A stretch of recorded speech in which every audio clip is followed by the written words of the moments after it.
আসসালামু আলাইকুম স্যার। আসসালামু আলাইকুম ম্যাডাম। আমার নাম মিম, আমি গাজীপুর থেকে আসছি। আমি দ্বিতীয় শ্রেণীর ছাত্রী। আমি একটা গান গাইবো, আশা করি আপনাদের ভালো লাগবে। যদি ভালো লাগে তাহলে আমাদের চ্যানেলটাকে লাইক, সাবস্ক্রাইব, কমেন্ট, শেয়ার করে যাবেন।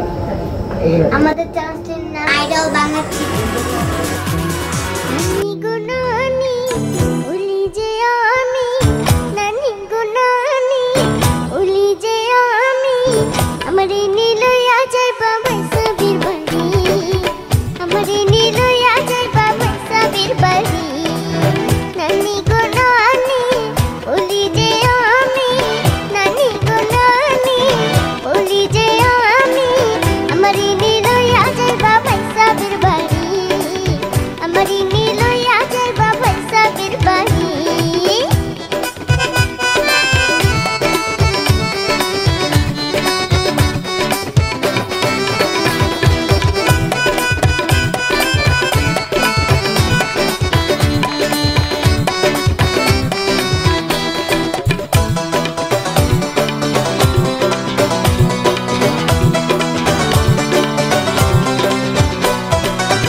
যদি ভ্রমর হতো ফুলে বসা মধু